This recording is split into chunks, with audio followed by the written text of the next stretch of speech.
Lesson 7. The Strength of a Soft Heart. Softness is not weakness. Softness is strength without aggression, clarity without harshness, presence without force. Marcus Aurelius said that the best revenge is to be unlike the one who harmed you, and the desert monks taught that a soft heart is a strong heart. Scripture echoes the same truth. A gentle answer turns away wrath.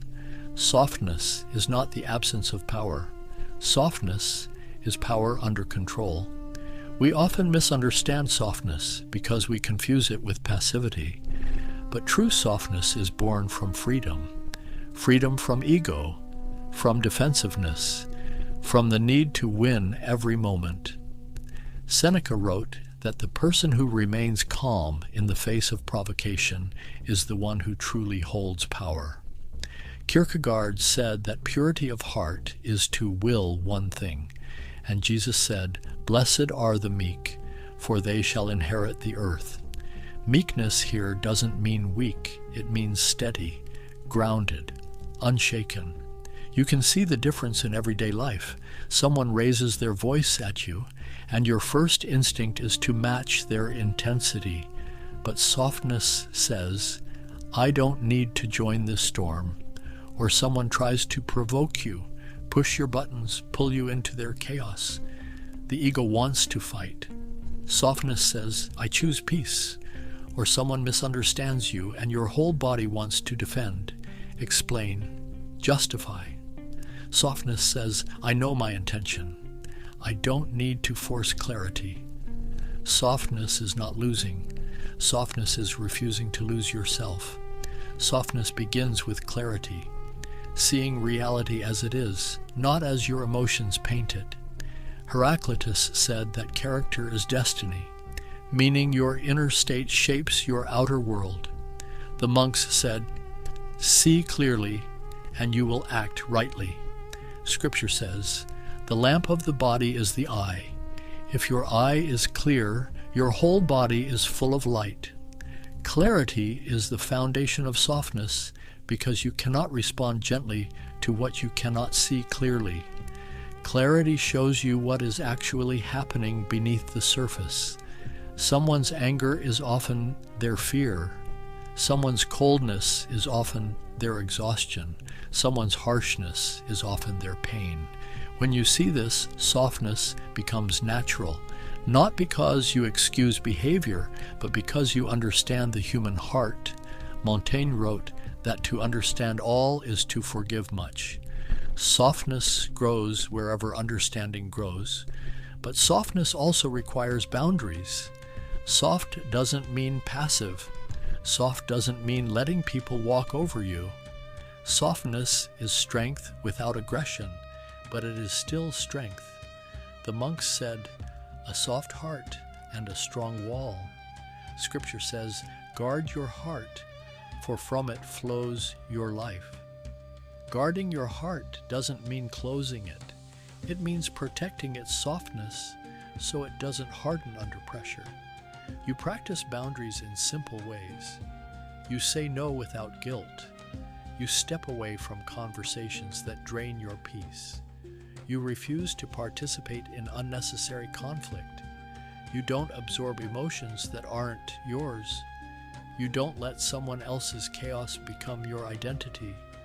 This is softness with a spine, gentle but grounded. And then there is compassion, not sentimental compassion, but clear-eyed compassion. Compassion that sees the pain behind the behavior.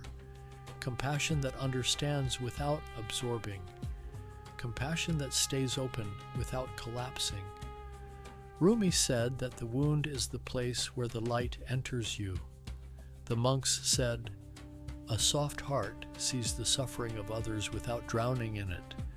Scripture says, "Be kind and tender-hearted."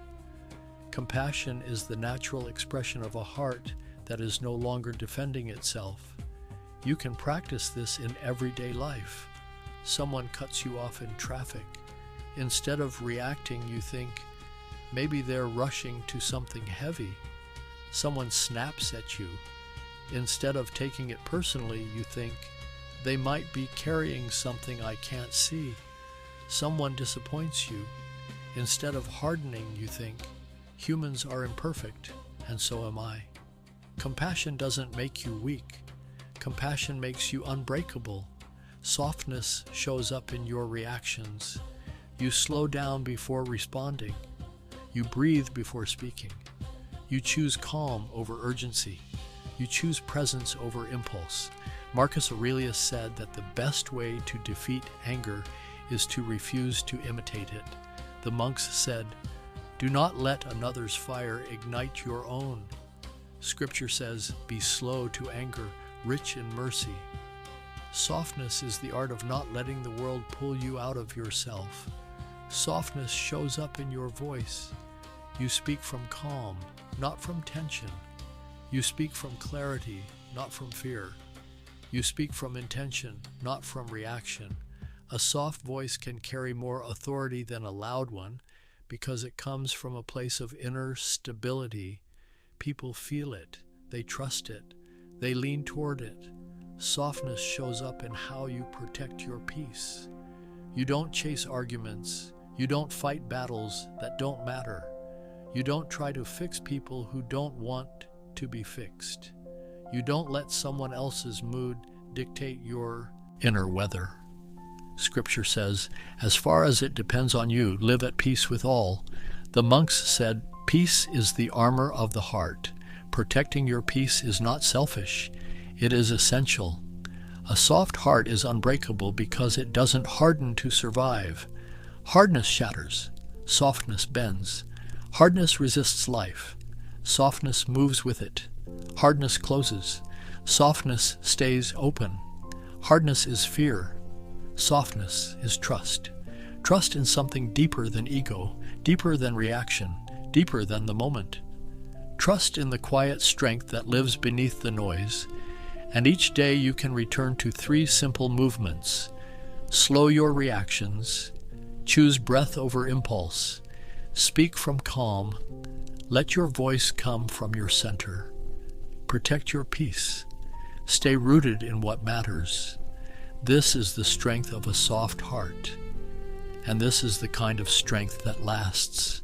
Thank you for spending this quiet moment with me. If this lesson brought you peace, consider sharing it with someone who may need it.